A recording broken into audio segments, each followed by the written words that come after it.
धीरे धीरे समझ में आ रहा है कि बचपन ही ठीक था। वही दिन अगर वापस आ जाए तो एक बार फिर से जिंदगी उन्हीं दिनों के नाम कर दे। क्योंकि जब हम बच्चे थे तो क्या ही मजे थे, सब करा कराया मिलता था, कपड़े, टिफिन, खाना सब रेडी मिलता था। हमें नहीं मतलब है क्या चीज कहां से आ रही है, कैसे आ रही है, कब आ रही है, क्यों आ रही है, नहीं आ रही है। हमें अपनी चीजों से मतलब होता था और वो चीजें हमें ऑन टाइम मिल जाती थी। लेकिन जैसे जैसे बड़े होते गए भाई, चीजें, जिम्मेदारियां और चीजें समझ में आने लगी कि क्यों वापस से हर इंसान, मतलब आज की डेट में दुनिया का 101% व्यक्ति वापस से अपने बचपन में जाना चाहता है। और उन्हीं में से मैं भी हूं और हो सकता है उनमें से आप भी हो। अगर आप हो तो कमेंट में जरूर बताना। जैसे जैसे बड़े होते गए सब पता लगने लगा। सबसे पहले पता लगा कि बचपन से हमारा चूतिया काटा जा रहा है कि सेंटा आएगा, सेंटा आएगा, अजी घंटा आएगा, कोई नहीं आ रहा। ये सब हमारे माँ बाप ही कर रहे हैं। क्योंकि जब मैं 4th क्लास में था तो हमारे घर की साइड में दूबे अंकल रहते थे। मैंने देखा कि वो अपने घर की छत पे सेंटा के कपड़े पहन रहे हैं और बैग में टॉफियां भर रहे हैं। मेरे को गेम समझ में आ गई कि पिछले 3-4 साल से मेरा फुद्दू ये बंदा काट रहा है। मेरे को समझ में आ गया स्कैम क्या है। तो उस दिन के बाद मैंने भी क्या किया, रोज घर वाले बोलते थे जब कूड़ा फेंक करा, भाई रोज रात को कूड़े की थैली अपने घर से उसके घर की छत पे फेंकता था। भाई पूरी जिंदगी लग गई, उसको नहीं समझ में आ रहा डेली कूड़ा आ कहां से रहा है, हमारा फुद्दू काटेगा वहन। Well, coming to the statement that बचपन के वो दिन जैसे जैसे बड़े होते गए ऐसी ऐसी जिम्मेदारियां आने लगी कि पता ही नहीं चला कि कब हम उन जिम्मेदारियों के बोझ के नीचे दबे जा रहे हैं। और इसमें भी लड़कियों का सबसे शॉर्टेड है भाई। उन्हें ज्यादा से ज्यादा क्या पता है कि भाई हमारी शादी हो जाएगी, कल में हमने दूसरे घर चले जाना है और थोड़े टाइम बाद ज्यादा ज्यादा 4 महीने, 6 महीने, 1 साल, फिर हम वहां भी फ्रैंक हो जाएंगे, फिर वहां भी हम अपना मायके जैसा माहौल बना लेंगे। क्योंकि पहले जो लड़की अपने माँ बाप की जिम्मेदारी होती थी, आज वो किसी की बहू है, किसी की पत्नी है, तो भाई अपने पति की और अपने सास ससुर की जिम्मेदारी होगी। पहले उसका ध्यान उसका भाई रख लेता था, अब उसका देवर रख लेगा। उसका तो फिर भी शॉर्टेड है ना भाई। लेकिन हम मर्द, भाई हम मर्द क्या करेंगे? क्योंकि 18-20 साल होते हैं हम मर्दों के ऊपर तो जुल्म वैसे ही घर वाले उठाना शुरू कर देते हैं। पहले माँ बाप का प्रेशर, फिर पढ़ाई का प्रेशर, फिर शादी का प्रेशर, फिर घर वालों का प्रेशर कि बच्चे करो बच्चे करो। क्योंकि पहले माँ बाप, फिर रिश्तेदार, और शादी के बाद तो बीवी और उसके मायके वाले भाई रोज टोक रहे हैं, रोज फटकार रहे हैं। अब आदमी करे तो करे क्या? नौकरी करे तो बॉस पे लेगा, घर आओ बीवी पे लेगी, साथ में लग के माँ बाप पे लेंगे। अब आदमी जैसे तैसे इन सब चीजों से अगर डील कर भी ले तो भाई किस्मत कई बार चूते निकल आती है कि आदमी हार्दिक पांड्या, शिखर धवन, युजवेंद्र चहल और भाई अतुल सुभाष बन जाता है। अरे करे तो करे क्या भाई?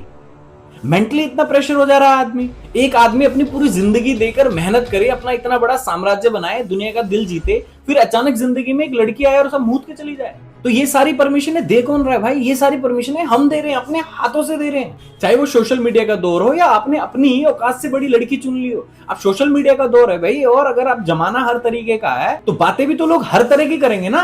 कोई बोलता है अपने से ऊपर लड़की से शादी मत करो, कोई बोलता है अपने से बेहतरीन लड़की से शादी मत करो। अरे भाई निभाने वाली तो हर तरह से निभा जाएगी ना। अब निभाने वाली तो साहूकार होकर भी मुनीम से निभा जाती है। अब जिसको नहीं निभाना है उसका हम क्या करें?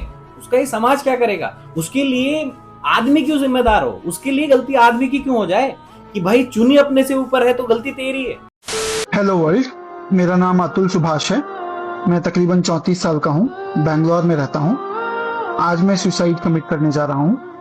मेरे मरे हुए शरीर के आसपास मेरी पत्नी और उसका परिवार की तरफ से कोई नहीं आना चाहिए। क्योंकि बीते कुछ दिनों से अतुल सुभाष का केस हम सब ने देखा। क्या लगता है वो आदमी एक 1.5 घंटे का सुसाइड वीडियो बना के उसके बाद सुसाइड कर ले रहा है? क्या ये कितना आसान हो सकता है? मतलब दुनिया में अगर कोई सबसे खत्म वाली चीज है तो वो है कि अपने आप को खत्म कर लेना। मतलब वो इंसान कितना मजबूर रहा होगा कि उसको वो मजबूरियों को खत्म करने के लिए खुद को खत्म करना पड़ रहा है। क्या इंसान, क्या क्या आदमी के ऊपर इतना मेंटली प्रेशर दिया जा रहा है? मतलब एक आदमी अपने परिवार के लिए, अपनी फैमिली के लिए, अपने रोजगार के लिए, अपने काम धंधे के लिए, अपने पेरेंट्स, बच्चों के लिए वो इस हद तक जाने को तैयार है कि मैं मरूंगा तो ही परेशानी खत्म होगी। भाई लड़की वाली साइड का कहना है, जो उसकी वाइफ थी उनका कहना है कि भाई डोमेस्टिक वायलेंस करता था, डॉरी का केस था, समथिंग लाइक उसने मेरे से 8-10 लाख रुपए मांगे मेरे घर वालों से। जबकि स्टेटमेंट में अतुल सुभाष का कहना है कि भाई मैं तो 70-80 लाख रुपए कमा रहा हूं एनुअली, मुझे क्या जरूरत पड़ी 8-10 लाख के लिए लड़ाई करने की। और काफी हद तक बंदा सही भी है। मेरे को जानना है कि एक इंसान को आखिर इतना परेशान किया क्यों जा रहा है, कैसे किया जा रहा है? अपनी वजह से किया जा रहा है। हम उतनी परमिशंस किसी को दे रहे हैं, प्रॉब्लम वहां है। कोई हमारे ऊपर इतना हावी हो जा रहा है और हम उसको उतनी छूट दे रहे हैं, प्रॉब्लम वहां से स्टार्ट होती है। और ऐसे में हमेशा दबता है एक आदमी। क्योंकि महिलाओं के लिए तो कानून है भाई, वुमेन कार्ड खेलने के लिए, आदमियों के लिए कौन से कानून है? और अतुल सुभाष वाले केस में जब उसकी वाइफ अरेस्ट हुई है अराउंड 10 दिन बाद, 15 दिन बाद, वो सोशल मीडिया के प्रेशर की वजह से अरेस्ट हुई है। उसके बाद क्या हो रहा है किसी को नहीं पता। क्या अपडेट्स हैं? क्या उसको जस्टिस मिल रही है?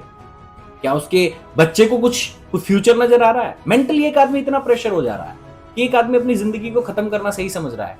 ये गलतियां कहां होती हैं ये मैं आपको धीरे धीरे बताऊंगा। बीते कुछ समय पहले हार्दिक पांडे के केस में क्या हुआ, शिखर धवन के केस में क्या हुआ, मतलब आखिर मैन ही क्यों सारी चीजें झेले, जितनी ट्रोलिंग, जितनी बदनामी, जितना मेंटली टॉर्चर, जितना सामने वाले इंसान को डिप्रेशन गया, या जो भी चीजें उसने फील करी, वो अकेला मैन क्यों झेले? सारी चीजों को एक तरफ रख दो, युजवेंद्र चहल की बात कर लेते हैं। भाई एक ऐसा बंदा, एक ऐसा हंसता खेलता बंदा, जो इंडियन क्रिकेट टीम का एकमात्र ऐसा खिलाड़ी जिसे पर्सनली मैं सोशल मीडिया की वजह से जानता था। क्रिकेट तो मैं देखता नहीं, ना मुझे पता, लेकिन सोशल मीडिया की वजह से मैं उस बंदे को देखने लगा, जानने लगा, और मुझे पता लगा कि ये भी एक क्रिकेटर है। एक अच्छा खासा हंसता खेलता बंदा, जिंदगी ऐसी हेल बना दी, ऐसी झंड बना दी, बंदा डिप्रेशन में घूम रहा है। भाई मुझे लगता है युजवेंद्र चहल पहला वो बंदा था जो दुनिया के सामने नाचा भाई, वो भी बस अपनी बीवी को हंसाने के लिए, कि मेरी बीवी हंसे, उसके मुंह पे स्माइल आए। नाचना भले ना आता हो, दुनिया ने तमाशा बनाया, दुनिया ने ट्रोल किया, पूरा इंस्टाग्राम उसको ट्रोल कर रहा है, टिकटॉक के जमाने की बातें बता रहा हूं मैं। लेकिन मजाल उस बंदे ने मना किया, कोई बात नहीं, नाचना नहीं आता, मैं नाचूंगा तेरे लिए। लेकिन अब क्या कर दिया, एंड ऑफ द टाइम क्या मिला उसे? ये सब क्यों होता है? I am telling you right now, I am telling you कि ये सारी चीजें क्यों होती हैं, और उसकी परमिशन हम अपने हाथों से देते हैं। कैसे देते हैं? Let's clarify.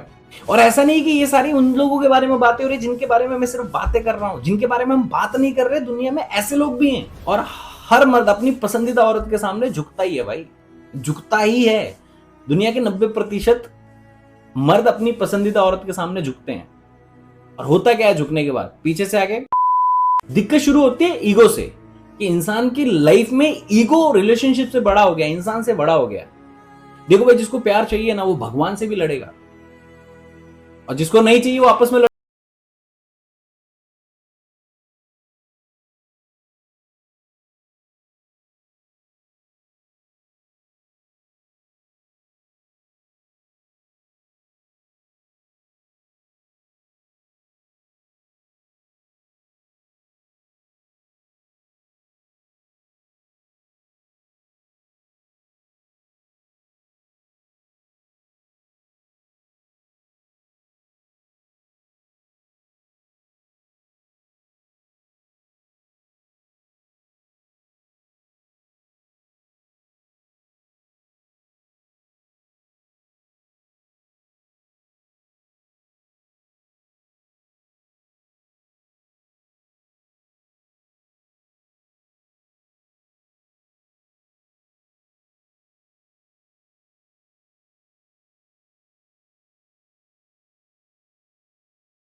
साठ करोड़, 200 करोड़, 300 करोड़, बहाना क्या देते हैं?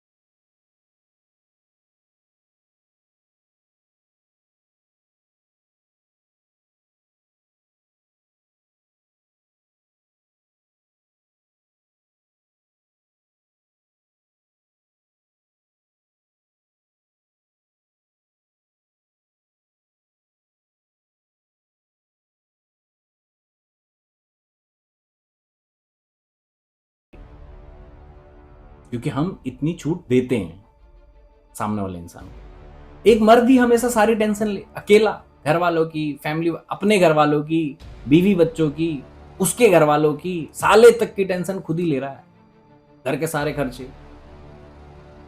और अगर वाइफ कमाएगी तो फिर वो अपना खर्चा देखेगी, वो अपने शौक पूरे करेगी। हस्बैंड ऐसे में मांग ले तो यार देखो मैं अपने करूं कि तुम्हारे देखूं। मेरे नॉन में पर्सनली बहुत सारे ऐसे दोस्त हैं जिनकी वाइफ पैसा कमाती है। मेरे दोस्त कई कई महीने घर बैठे रहते हैं, खाली जॉब नहीं है, जॉबलेस हैं, 6-6 महीने, साल साल भर। उनकी भी तो वाइफ कमा रही है ना, उनके बीच भी तो अंडरस्टैंडिंग है ना कि यार चलो ठीक है, हम दोनों में से एक कमा रहा है, खर्चा चल रहा है हमारा, कोई दिक्कत नहीं है, तुम फ्री रहो, तुम चिल फ्री रह के जॉब ढूंढो, प्रेशर में मत आओ। बहुत लोग तो ऐसी नहीं होती हैं, बहुत वाइफ तो ऐसी होती है कि प्रेशर देना स्टार्ट कर देती हैं। बहुत वाइफ ऐसी भी होती है कि तुम काम नहीं कर रहे तो फिर मैं, मेरे पैसे से तो मैं अपना देखूंगा भाई, मैं तुम्हारे घर का क्यों देखूं। इक्वेलिटी कहाँ है? असल कहानी स्टार्ट होती है मिसअंडरस्टैंडिंग से। हमारी अंडरस्टैंडिंग पहले जैसी नहीं रही, हमारा बॉन्ड पहले जैसा नहीं रहा, हमारी वाइब पहले जैसी नहीं रही। अब तुम पहले जैसे नहीं रहे, अब तुम बदल गए हो, अब तुम ये करने लगे हो, अब तुम ये करने लगे। ये चीजें पता है कब होती हैं? जब लाइफ में कोई थर्ड पर्सन एंटर करता है। मैं तुम्हें लिख के दे रहा हूं, तुम स्टैम्प पेपर पे मेरे से सिग्नेचर करा लो। रिश्ते टूटने का पहला जो स्टेप है ना, this one, if your life partner is saying अब हमारी वाइब पहले जैसी नहीं रही है, तुम बदल रहे हो। एक्चुअली तुम नहीं बदल रहे हो, अब वो तुम्हारा काट रही है, बस बिल तुम्हारे पे फाड़ रही है। मेंस भी ऐसा करते हैं। I am not telling about only, I am not targeting the female only, but maximum time the female wordings are the same. Understanding match नहीं हो रही है, अब वाइब पहले जैसी नहीं रही, यू नो व्हाट, तुम पहले जैसी नहीं रही। इसकी शुरुआत का मतलब, this is the first step that she is cheating on you, समझना पड़ेगा। बट वी आर बॉयज, हम कुछ नहीं करते, हम लाइट ले लेते हैं यार। हम कोशिश करते हैं पहले जैसा बनने की, पहले से बेहतर बनने की। हम कोशिश करते हैं उसको समय समय पर सरप्राइजेस देने की, उसको डेट पे लेकर जाने की, पहले जैसा प्रिटेंड करने की। बट शी इज लाइक, भाई उसका ध्यान भटक चुका है। तुम्हारे सामने कितने भी रिलेशनशिप टूटे हो ना, to be very honest, I swear, जितने मर्जी रिलेशनशिप टूटे हो, छोटे से छोटा और बड़े से बड़ा, थोड़ा सा पूछने की हिम्मत हो तो पूछ के देखना। ज़्यादातर लोग बताते नहीं हैं, बट बताने वाले बताते हैं। आपको पता लगेगा कि कोई थर्ड पर्सन की वजह से उनका रिश्ता टूटते चला गया और एक दिन फिर वो टूट गया। क्योंकि जब तक लड़की श्योर नहीं है ना कि कोई उसकी लाइफ में दूसरा बंदा उससे बेहतर दिख रहा है, उससे बेहतर बोल रहा है, उससे बेहतर कमिटमेंट कर रहा है। दिखना, बोलना, ये सब चीज़ें थोड़े टाइम बाद नॉर्मल लगने लगेंगी, लेकिन कमिटमेंट्स मेन होती है कि लड़की को कोई बेहतर कमिटमेंट कर रहा है तो लड़की उसकी तरफ जाने लगती है। बस वो बेहतर कमिटमेंट करने वाला इंसान, थर्ड पर्सन कोई भी हो सकता है। इसीलिए हम बॉयज, हम लड़के, एक मैन कभी भी अपनी पार्टनर के मेल फ्रेंड्स को एक्सेप्ट नहीं करता, क्योंकि हर किसी को पता है जब मेल फ्रेंड एंटर करता है ना तो अपॉर्चुनिटी के चक्कर में होता है। हम भी बहुत लड़कियों के मेल फ्रेंड्स हैं, और हम भी उन लड़कियों के मेल फ्रेंड्स हैं जिनके बॉयफ्रेंड नहीं है। अगर मैं अपना पर्सनल एक्सपीरियंस बताता हूँ, कोई ऐसी लड़की हमारे ग्रुप में शामिल हो जाती है जिसका बॉयफ्रेंड है, तो मेरे जानने वालों को तो पता ही है, मैं ऐसी लड़कियों से 100 कोस दूर रहता हूँ, ताकि मेरी वजह से एटलीस्ट उसका रिश्ता या तो खराब ना हो, और या फिर उसका बंदा मुझ पर शक ना करे, और उसके बंदे की नज़रों में और उसके हस्बैंड की नज़रों में मेरी इमेज खराब ना हो। ये मेरे को जानने वाले सबको पता है कि हाँ, या तो मैं ऐसी लड़की से दूर रहता हूँ, दोस्त नहीं बनाता हूँ, या फिर अगर हमारे ग्रुप की कोई लड़की है, मेरे नॉन में जितनी भी लड़की हैं, उनके बॉयफ्रेंड्स नहीं है। वो अलग बात हम बनने नहीं देते। हर मर्द की कोशिश रहती है कि उसकी पसंदीदा औरत कभी भी मेल बेस्ट फ्रेंड के चक्कर में ना पड़े। फिर भी कुछ सो कॉल्ड, उन्हें जो भी कह लो, वो पढ़ती हैं, अपना रिलेशनशिप खराब करती हैं, और इंसान का चैन, सुख, नींद, मेंटली डिस्टर्ब सब खराब करके चली जाती हैं। खुश वो भी नहीं रहती, ऐसा नहीं कि वो जाके खुश रहती, बाद में उसको भी कंपैरिजन करना रहता ना, नहीं यार पहले वाला ज्यादा बढ़िया था, पहले वाला एटलीस्ट ये नहीं करता था, पहले वाला एटलीस्ट वो नहीं, एटलीस्ट ऐसा था, एटलीस्ट वैसा था, करती हैं। बहुत देखा है मैंने भाई, बहुत देखा है भाई, बहुत बहुत बहुत, जितना मैंने देखा उतना किसी ने नहीं देखा होगा, to be very honest. But destroy करके चली जाती हैं। फिर हम आदमी है ना, हम कुछ कर नहीं पाते हैं। आजकल के रिलेशनशिप ना टिकने का दूसरा सबसे बड़ा रीजन फिर सोशल मीडिया भी है भाई। फर्क है यार, निभाने वाली में और दिखाने वाली में फर्क तो है। मतलब जो निभाने वाली है ना, वो कभी भी दिखाएगी नहीं, शो ऑफ नहीं करेगी, और जो शो ऑफ करने वाली है ना, समझ जाना वो टिकेगी तो नहीं भाई। एग्जाम्पल के लिए ले लो, शिखर धवन का सोशल मीडिया अकाउंट चेक कर लेना उस टाइम का। शिखर धवन सोशल मीडिया पे कितना एक्टिवली था अपनी वाइफ के साथ। हार्दिक पांड्या सबको याद होगा, लव बर्ड बोलते थे, मेड फॉर ईच अदर बोलते थे भाई। कैसे प्रपोज किया था, हाँ, बीच समुंदर में ले जाके प्राइवेट शिप पे प्रपोज किया था भाई। वहां से लेके फिर day by day updates on social media. मार खाता है भाई आदमी, चाहे नजर बोल लो, चाहे शो ऑफ बोल लो, मार खाता है आदमी। युजवेंद्र चहल को ही देख लो, कितने ज्यादा एक्टिव थे दोनों सोशल मीडिया पे भाई। शादी सेरेमनी से लेके before after engagement, podcast, reel, shoots, मार खाता है भाई आदमी, सीरियसली मार खाता है। एग्जाम्पल के लिए जितने मर्जी ले लो भाई, सोशल मीडिया पे जितने दिखे हैं ना, वो सिर्फ दिखावे के रह जाते हैं। एक लड़की आई, फेम लिया, पैसा लिया, आदमी को झकझोड़ के चली गई, डिस्ट्रॉय करके चली गई। दूसरी तरफ अनुष्का शर्मा का एग्जाम्पल ले लो यार, विराट कोहली और अनुष्का शर्मा की शादी करी, फिल्म इंडस्ट्री छोड़ दी, बस फैमिली, हस्बैंड को भी पाठ पूजा में लगा दिया भाई। अनुष्का शर्मा वो बंदी है, निभाने वाले ऐसे भी निभा जाते। विकी कौशल, कटरीना को देख लो, बिफोर रिलेशनशिप प्राइवेट था, आफ्टर रिलेशनशिप भी प्राइवेट है। थोड़ा सा समझना पड़ेगा कि रिलेशनशिप जितना प्राइवेट हो उतना बढ़िया। भुवन बाम को देख लो, अपने दोस्तों से भी नहीं शेयर करते ना अपनी रिलेशनशिप प्रॉब्लम्स भी नहीं और अच्छी चीजें भी नहीं। अच्छी चीजें भी नहीं। क्यों? वो मेरे और पार्टनर के बीच की बात है ना, क्यों बताना है किसी को। Nobody knows who is her girlfriend. Harsh Beniwal, nobody knows. जितना प्राइवेट रखोगे उतना लेंथी चलेगा, उतना लंबा चलेगा आपका रिलेशनशिप। तो कुछ चीजें हैं जो आपको खुद समझनी पड़ेगी, कुछ चीजें जो आप अपने हाथों से बिगाड़ देते हो। और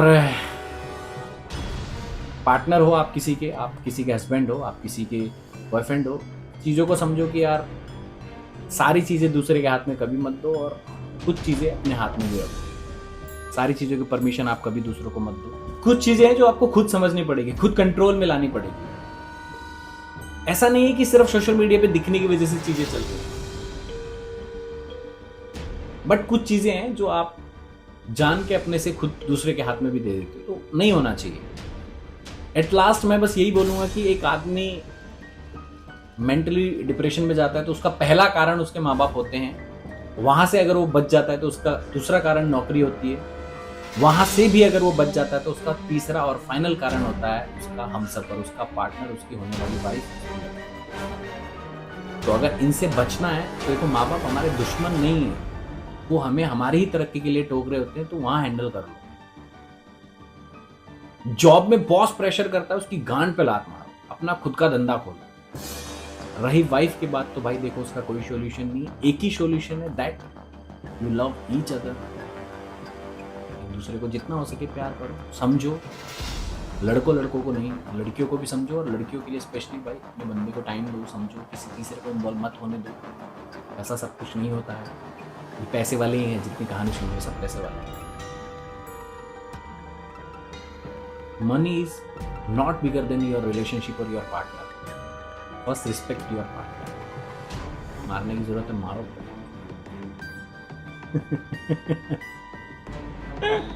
Seriously, I'm talking about मारने की जरूरत है, बेंचो मारो। I'm not talking about कि सिर्फ लड़की को भी मारने की जरूरत है, लौंडे को कूटो बेंचो बैलेंस, कांड पे कांड लाल कर दो छोटे से, बेंचो गलत जाता दिखाई दे रहा है।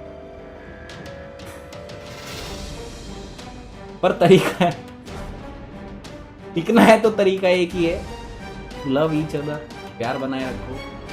मर्द को इतना परेशान मत करो, मर्द के पास बहुत परेशानी है। Being a man, I know everything that हमारी चारों तरफ से लगी पड़ी भाई, चारों तरफ से लगी पड़ी। फर्स्टली करियर का टेंशन, माँ बाप की टेंशन, जैसे जैसे माँ बाप बूढ़े होते जा रहे हैं, डिप्रेशन लेवल यहाँ से यहाँ चले जाते जा रहा है। पैसे की टेंशन नहीं है, पैसा कमा लेंगे, जिंदगी रहेगी, पैसा कमा लेंगे। माँ बाप का क्या करूँगा मैं? तो लॉन्डो के मन में ना टेंशन बहुत है। हमारे पास ऑलरेडी बहुत टेंशन है हमें डिस्ट्रॉय करने के लिए, but we are powerful, we are strong. आके हमारी लाइफ में हमारी लाइफ की बैंड तो मत बजाओ यार, ये एक रिक्वेस्ट है सभी फीमेल से। बाकी किसी को कोई बात बुरी लगी हो तो भाई क्या बोलूँ अभी मैं, उसके लिए सॉरी है, बट फैक्ट की बातें हैं। वीडियो को शेयर करो जितना हो सके और लाइक कमेंट कर दो, कुछ अच्छा लगा हो पार्ट तो कमेंट कर सकते हो। ये वीडियो इसलिए भी बनाया है क्योंकि भाई काफ़ी डिमांड्स आ रही थी मेरे पास कि मेंटल हेल्थ के ऊपर कुछ बोलो, इसके ऊपर कुछ बोलो, उसके ऊपर कुछ बोलो, तो बोल दिया। हाँ well, hope you guys enjoy this video. तो लाइक इट क्या करना मालूम ना, लाइक करना है, शेयर करना है, चैनल पे पहली बार आए तो डू सब्सक्राइब। मिलते हैं नए फनी एंटरटेनमेंट कॉमेडी वीडियोस में, तब तक के लिए स्टे ट्यून्ड एंड